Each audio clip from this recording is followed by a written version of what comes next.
Chapter 21. Albus was in a foul mood as he entered the Wizengamot chamber. His Christmas had been anything but merry. He'd tried to use the holiday to sway Hogwarts staff over to his way of thinking about the boy who lived, with absolutely no success. All had robustly rebuffed his ideas, with Professor Hobson getting so angry she began shouting at him in Swedish. Even Severus had point-blank refused to put his fledgling relationship with the boy in jeopardy for the sake of the greater good. Now the chief warlock found himself summoned to a meeting, with not the slightest idea what was on the agenda. This was adding to his bad mood, a bad mood he intended to lighten by sharing it around. It was way beyond time that Albus reminded people he was the most powerful wizard in the country. The most powerful wizard in the country was ready to blow his top after spotting Harry and his father sitting in the front row of the public gallery. Watching Miss Bones join the pair left Albus feeling that he wasn't going to enjoy today either. If Cornelius had started listening to Amelia Bones, then Albus anticipated trouble. There was just no give in the stern witch. She tended to see things in terms of black and white or, even worse, lawful, unlawful. Seeing Amelia arrive in the chamber, alongside the minister, just seemed to confirm his worst fears. Albus decided to get this show on the road. He stood and banged his gavel to bring the chamber to order, not even trying to hide his displeasure at the situation he found himself in. Fellow Wizengamot members, I bid you welcome to this emergency meeting. Normally I'd now announce our agenda, but, since I haven't been informed of why we've all been ordered here, I must now pass you over to the one who called this meeting. Please take the floor, Minister Fudge.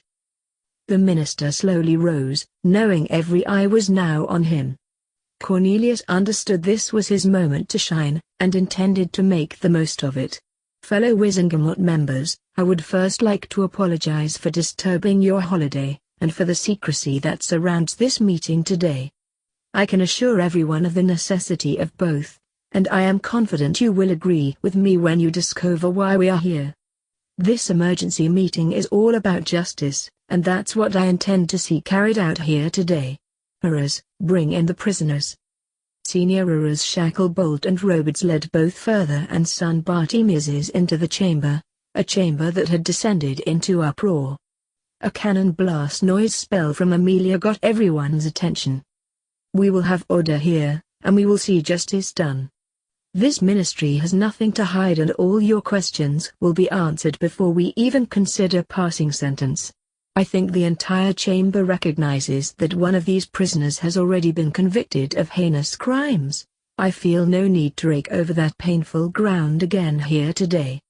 The judgment and sentence still stands. Amelia watched as Augusta Longbottom regained control of her emotions, and nodded her thanks for that. This would be painful enough without having to relive Frank and Alice's torture. That nothing was going to be swept under the rug seemed to appease the Wizengamot, for now. They would wait and see how things went before passing judgment on the Crouch family. Shaq applied the truth serum to Barty Sr. and led him through the story of how his son came to be chained into the seat beside him. The chamber listened, enraptured as the tragic tale of an embittered man and loving mother descended into criminality. Barty brought his story right up to date by informing the chamber about Amelia Bones jumping through his destroyed window on Christmas Day before stunning him. Susan was sitting there feeling 10 feet tall with pride at her aunt's deeds when Harry leant over and whispered to her, "Sorry for ruining your Christmas. It couldn't have been any fun on your own." "Oh, that's all right, Harry. I was with Hannah, and this is what Auntie does. I wouldn't have it any other way." Amelia now opened the questions up to the chamber, though Shaq would still be asking them of the prisoner. Hearing that a couple of people had stumbled on the secret over the years, only for Barty to obliviate them, was a discovery that stripped any last semblance of sympathy away from the man.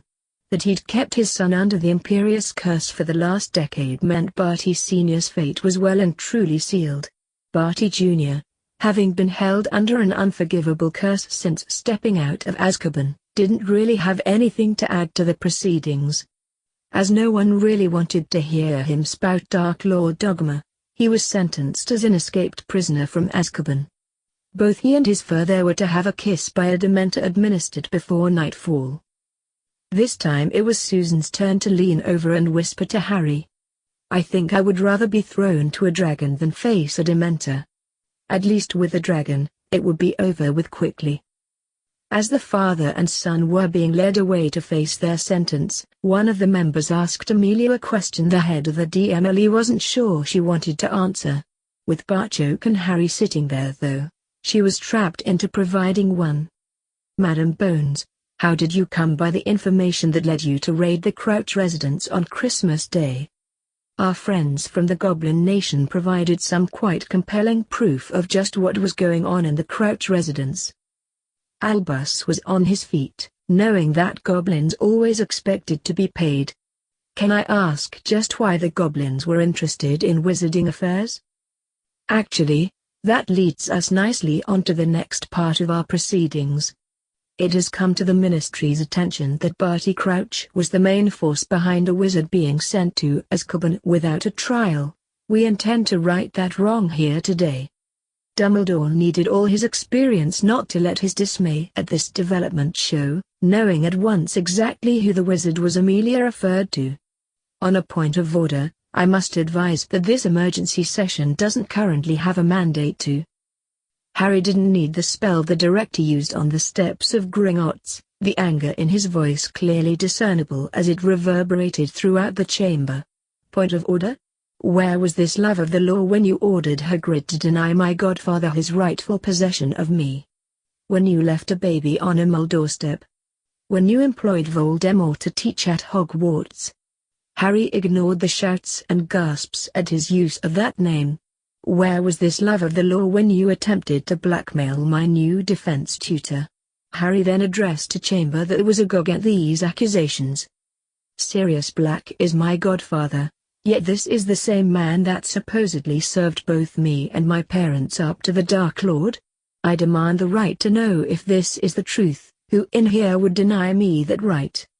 Dumbledore was aghast at Harry's knowledge, and the ferocity of his verbal attack.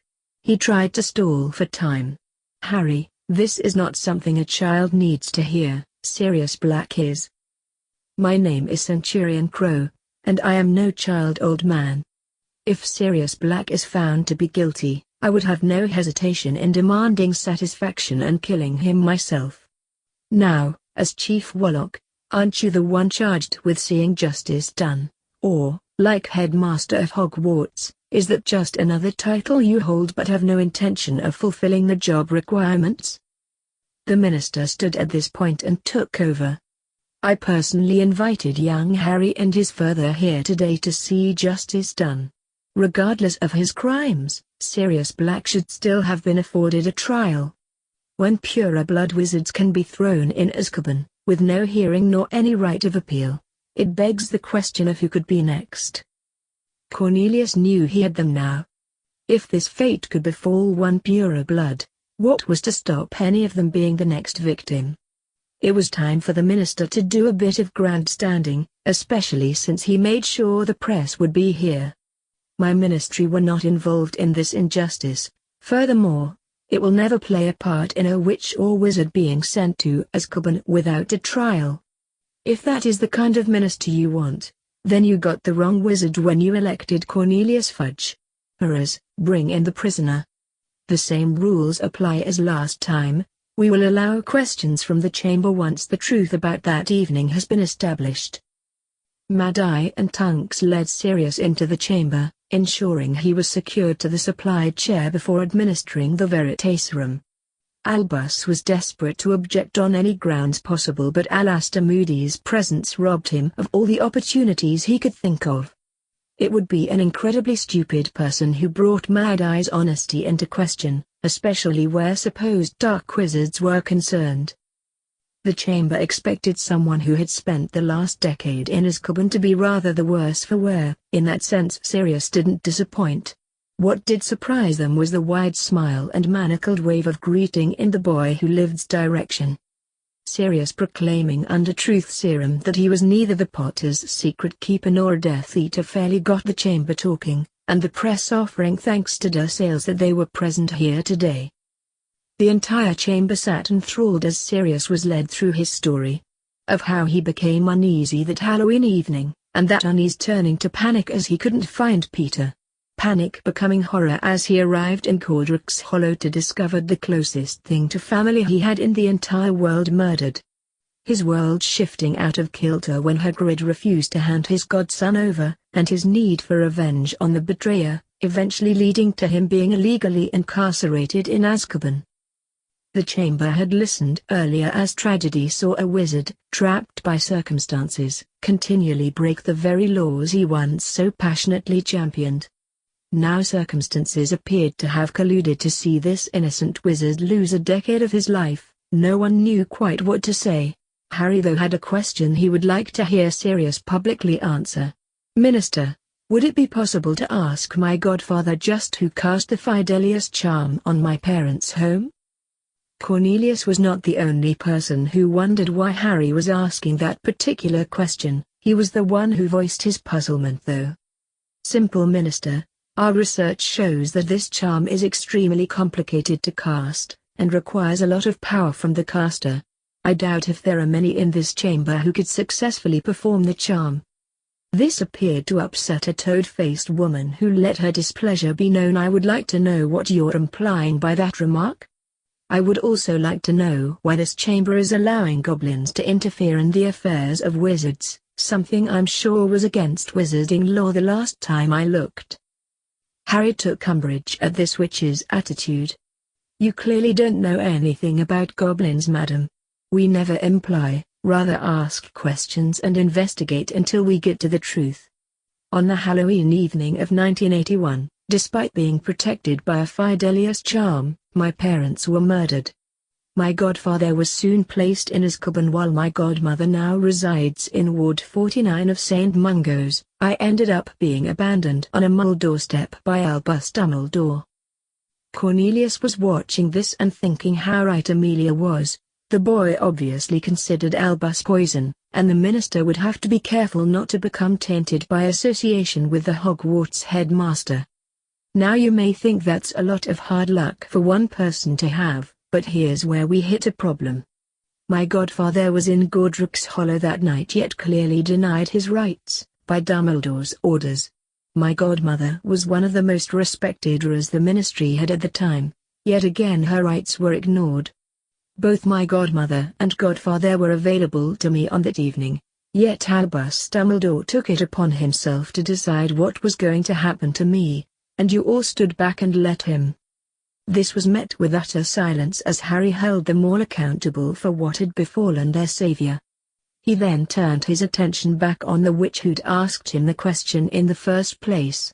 "We are well aware goblins are not allowed to interfere in the affairs of wizards, but we are allowed, and certainly intend, to investigate fully wizards who commit crimes against goblins. Does anyone here doubt crimes were committed against me? On discovering my godfather was innocent, yet received no trial, we began investigating the people who put him in Azkaban. It was as simple as A, B, C, Albus, Bagnold, and Crouch. It was this same investigation that discovered Crouch's deceit, and allowed my godfather the trial we've just witnessed here today." Mad-Eye then asked Sirius the suggested question, only to be disappointed when he didn't know. "I was more concerned with making sure the rat would be well hidden. I wasn't there when it was cast and never thought to ask." The witch was back at her snarkiest, her attempt at a sweet innocent voice fooling no one. "I hope that answer satisfies our goblin friends." She actually managed to make the word friend sound like the worst contagious disease in the world. "Absolutely not. I am very suspicious of the supposed coincidences that happened around me the night. Just like I'm suspicious of Flamel's stone being hidden in Hogwarts, and Voldemort being employed to teach the very year Harry Potter was scheduled to arrive. I can also assure the Honourable Lady we will get the answers we require, and that I applaud Minister Fudge's tough stance against those breaking the law." Harry sat down at that to mixed reactions. The toad-faced witch was fuming. Quite a few others appeared concerned at what these goblin investigations might unearth. The minister though wore a wide smile as he continued the proceedings. "Is there anyone in this chamber who has the slightest doubt Sirius Black is an innocent man?" Cornelius was well aware by asking the question in this way, anyone objecting would have to publicly declare themselves. In a vote, they could have cast their opinion in secret. "Since there are no objections, I declare Sirius Black a free wizard. Madam Bones will investigate this matter further, including a recommendation for recompense over wrongful incarceration, and report back to this chamber at the first meeting of 1992. A warrant shall be immediately issued for the arrest of Peter Pettigrew. His order of Merlin is of course revoked. I declare this emergency session over and would like to thank everyone for attending during this holiday period." The manacles were removed from Sirius and he stood as a free wizard for the first time in a decade.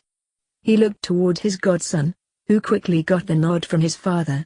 Susan giggled at Harry's visible glee. He actually vaulted over the balustrade, separating the spectators from the court, and was soon wrapped in Sirius' arms. Here was a belated Christmas present for the press corps. A picture of the boy who lived hugging an innocent Sirius Black was a sure thing for the front page. It might even rate a special edition all on its own. Albus had skin that would put Teflon to shame. He really believed none of the allegations that Harry had just made could possibly stick to him. While the rest of the chamber bore witness to a touching reunion, Albus just saw opportunity knocking, an opportunity he intended to exploit at once. He quickly made his way over to the celebrating pair. "Good to see you free, Sirius. I will certainly support any measures you take to regain custody of your godson." Sirius was nowhere near his peak physical condition, which was probably just as well. If he had been, the punch that hit Albus Dumbledore would probably have killed the old wizard. Even in such poor shape though, there was 10 years of hate and anger behind the blow. The physical blow was totally unexpected, and caught Albus unawares. He stumbled back a couple of steps before falling on his bum, sitting there with his nose gushing blood. An enraged Sirius Black was towering over the downed Dumbledore. "You sanctimonious, conniving old bastard, stay the fuck away from my godson or you'll have me to deal with too." The flash of the photographer's camera was the spark that finally ignited Albus' temper. Who did this ungrateful whelp think he was shouting at? Some stray mongrel cur. The indignity suffered sitting here on the floor was even more painful than the nose he was sure had crunched under that fist. His wand was out and moving before really registering with the chief warlock what spell he intended to cast. The surge of light that followed made the photographer's flash appear like a mere twinkling Christmas tree bulb, temporarily blinding nearly all of the chamber's occupants. As their vision returned, the sight that greeted them left most of them wondering if the flash had affected their minds too. A golden boy who lived was currently standing over Albus Dumbledore, with a glowing sword point pressed against the older wizard's chest. "You'll have to excuse my godfather's abruptness. You see, unlike me, he doesn't think the great Albus Dumbledore would actually curse an unarmed man. I know you better." Albus had no answer. He had no words. The stump of wood he was holding in his hand was also telling him he now had no wand. His brain though refused to process that information. The Elder Wand could not be destroyed, it just couldn't. The flash when Harry sliced through Dumbledore's wand was unexpected, as was his sword glowing for a moment. What was familiar though was the feeling of power now running through the blade. It felt similar to his beloved knife. If Harry could cast a spell with his sword, he would see Dumbledore tied up in restraints, like that incarcerous spell Cursebreaker Weasley was teaching them. No one was more surprised than Harry when thick ropes shot out of the sword of Gryffindor, and secured Dumbledore's arms to his torso. He certainly hid his surprise better though. Mad Eye had seen the lad prepare to take action and was moving until that flash sent a pain right through his skull, his magical eye not reacting fast enough to the sudden tremendous increase in light levels. As both his eyes recovered, Alastor discovered he couldn't move. Well, not without taking a goblin blade through his right kidney. "Take it easy my warrior friend, Both of us have seen more than enough bloodshed. Let us carefully weigh up our options, before allowing another precious drop to be unnecessarily spilled." This was said so quietly that only the two of them could hear it. "What are you proposing, sir?" "My son will not harm anyone who doesn't attack him first. Let us see how this plays out and then shake hands." "Warrior to warrior?" "Mad, I was unsure about this. You've got the drop on me. Why would you give up that advantage?" "Neither of us are fools. We wouldn't have lived this long if we were. I also think you are a man of honor, though if I'm wrong I'm positive my son will avenge me." The grizzled older was left questioning both his eyes as the lad cast a spell, wordlessly and with a sword, wrapping Dumbledore up like yesterday's leftover turkey. As Harry turned to talk to Black, Mad Eye slowly raised his empty hand. "That's quite the boy you've got there. No one gets that good without a massive amount of training." Barchoke's blade had disappeared as he shook the Erez hand. "My son is a dedicated warrior. His appointment to Centurion status was earned entirely on merit." Moody kept his ear to the ground and had heard of this lad's feat of taking down a fully grown mountain troll. There were also whispers circulating regarding his encounter with Lucius Malfoy. Alastor was honest enough with himself to admit he'd taken both stories with a pinch of salt. Not anymore. The lad's movements had been fluid and lightning quick. He could have sliced Albus open if the lad wanted to. Yes, he was undoubtedly young but clearly carried himself with a maturity that was way beyond his years. With Bones influencing that idiot Fudge and this lad on board for the fight, not forgetting that sneaky goblin father of his, Moody felt better about their chances than he had in years. Shit, he was almost optimistic. His glance at Albus filled him with regret. The old wizard's time was over. He just didn't know it yet. Albus Dumbledore's policy of blanket forgiveness really stuck in the ancient era's craw. Burying your people while letting the murderers walk free was no way to win a war, and Alastor had always known their war wasn't over. Sirius made his way over, with his arm on his godson's shoulders. A godson who'd sheathed his sword and lost the golden armor. The now free wizard had known at once what Dumbledore was attempting, and had enjoyed slamming that door, and his fist, firmly in Dumbledore's face. He now intended to publicly end any speculation on the matter. The knowledge that Harry and his adopted father already had it covered just added spice to the mix. It was great to be free and be a marauder again. "Barchoke, I would like to thank you for the wonderful job you have done in raising my godson. I would also like to say publicly that I have no intention of disputing your position as his parent and guardian. I do hope you will allow me to play some part in his life though." The goblin bowed to the ragged figure before throwing something else into the mix. "Lord Black, our door will always be open to you. There are things I am ill-equipped to teach my son. I'm sure he would rather learn them from his godfather than some tutor I hired." Amelia and Susan joined the conversation at that point. "Not if all his tutors are like the one you arranged to teach history at Hogwarts, Miss Hobson.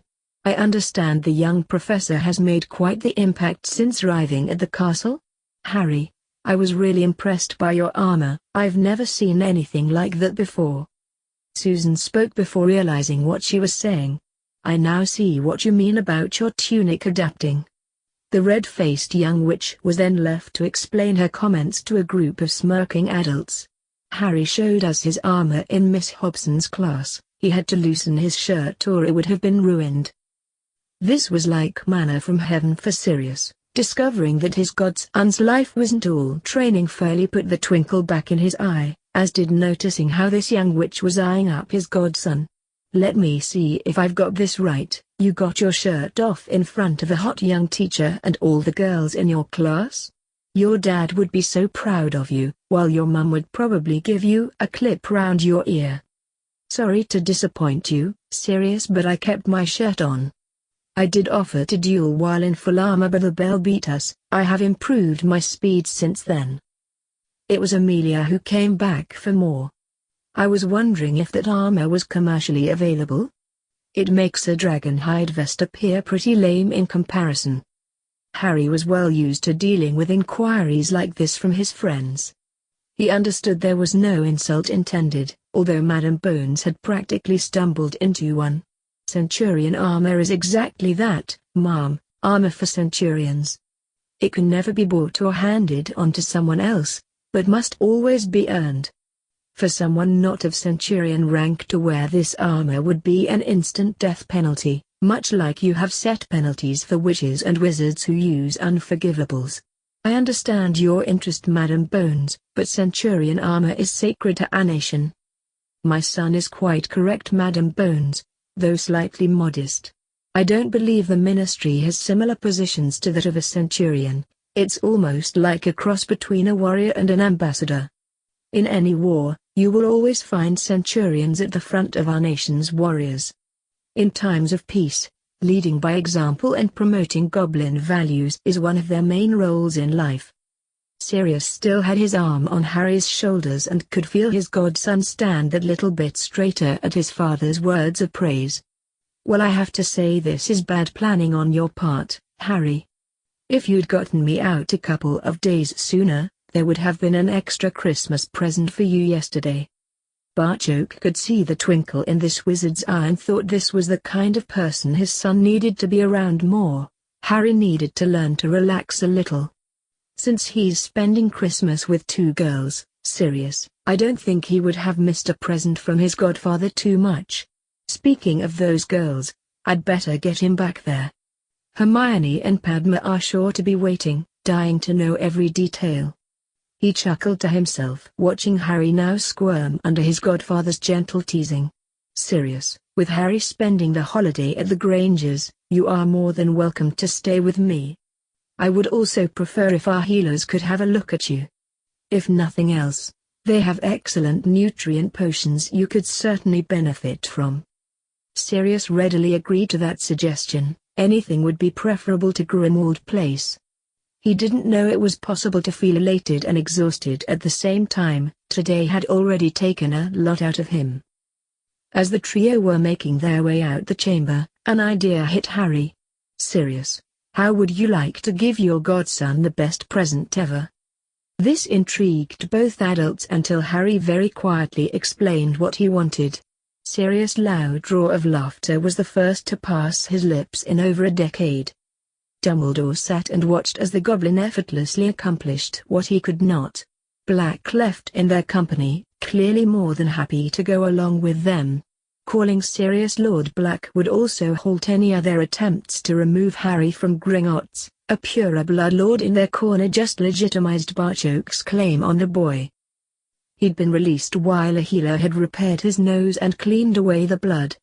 Albus was beginning to wonder if the stain on his reputation would last a lot longer. He'd known about those deadly blades of Harry's, yet made the same mistake again of letting the boy get too close, and paid a very high price. He didn't even want to think how a picture of a golden-armored, snow-white tunic-wearing boy who lived standing over him with a sword would look. All Albus' thoughts were centered on the two pieces of wood that were now just that, two pieces of wood. The elder one had been his ace up his sleeve when facing Voldemort. Now their entire world was resting on the boy being able to take down the darkest wizard in centuries. Albus was glad there was still most of the holidays yet to go. He reckoned it would take him longer than that to figure out where he went from here. In stark contrast, Cornelius was prancing about like a peacock. The ploy of being open and telling the truth had drawn public praise from the boy who lived. Now there was a Christmas present gold couldn't buy. With Harry gone, Emma shooed Dan away to watch some sport on the telly so she could spend time with the girls. It was heartening to see Hermione and Padma so close. Their daughter never had a close friend before meeting Harry.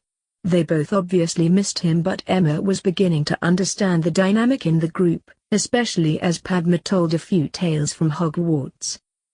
Both Hermione and Harry were pretty serious kids. Padma seemed determined to lighten the pair of them up a bit.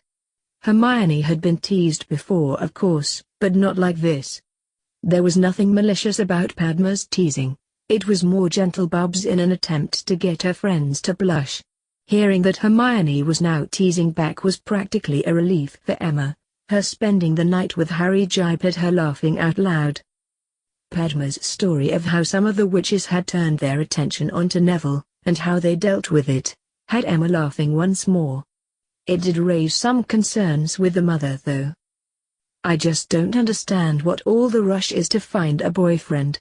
Kids who are not even into their teens shouldn't be worrying about potential husbands. While Hermione agreed with her mum, she tried to explain what Padma had told her in a way that might make sense. Mum, you and Dad met at university when you were studying dentistry. How many universities in Britain offer that course? Oh, at least a dozen. Why? In magical Britain, there are no universities. No primary schools, just Hogwarts, nothing else. Apart from a few who might be homeschooled, the students that we meet there are the total population of witches and wizards our age. Emma now had a new concern. No further education?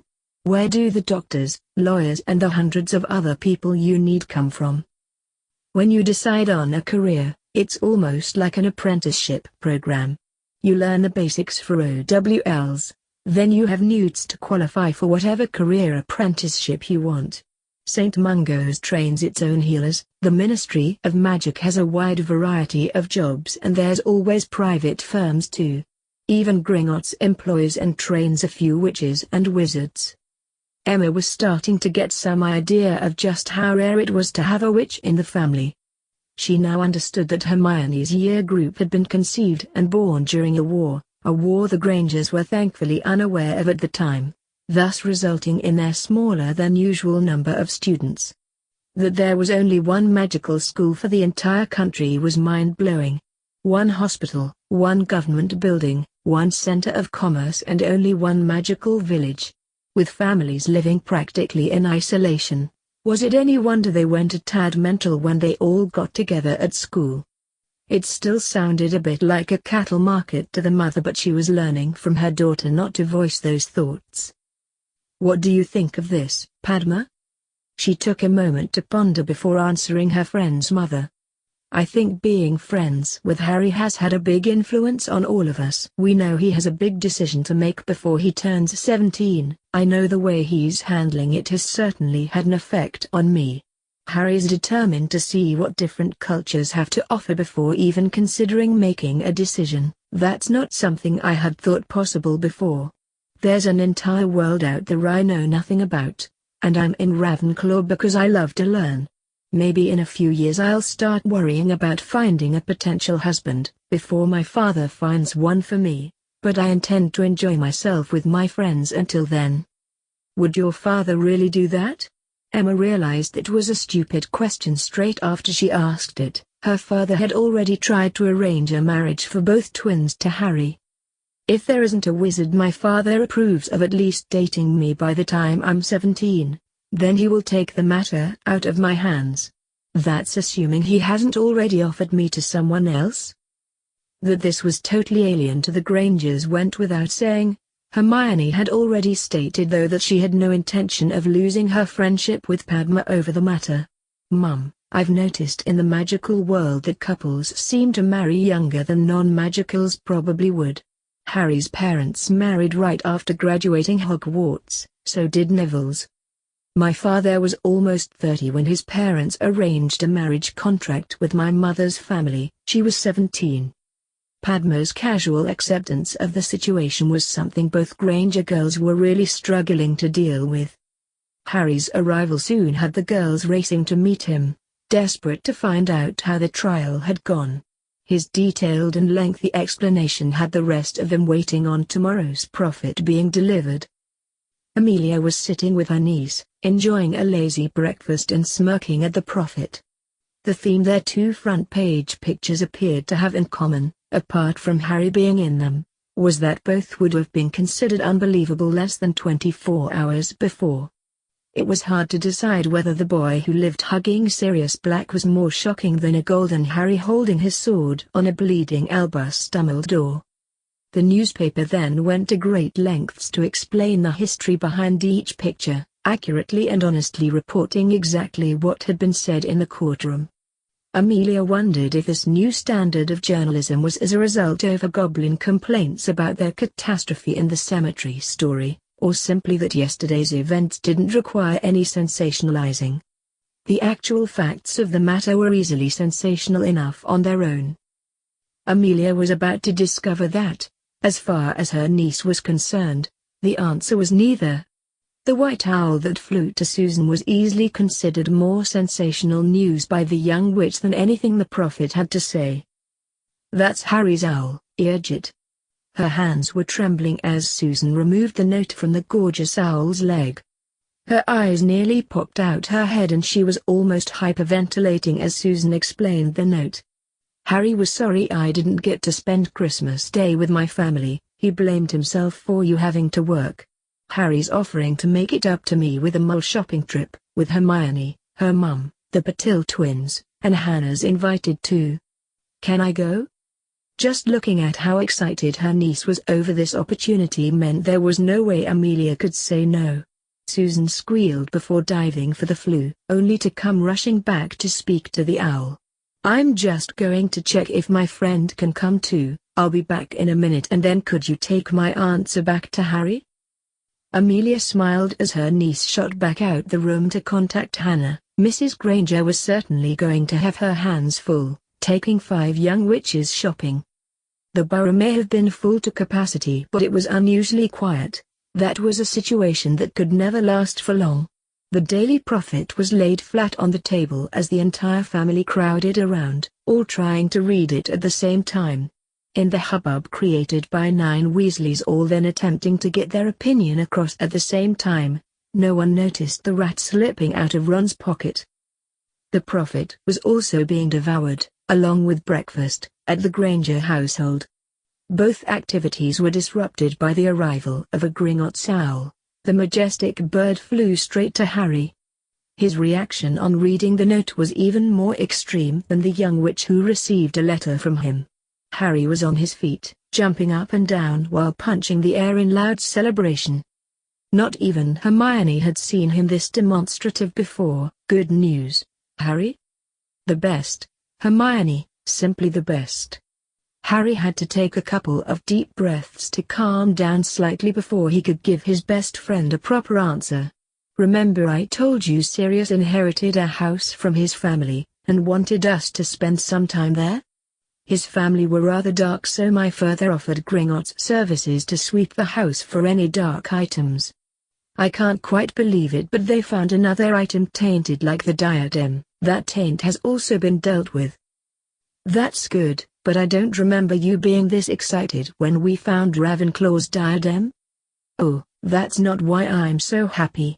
Sirius was apologizing for the lack of birthday or Christmas presents while I was growing up.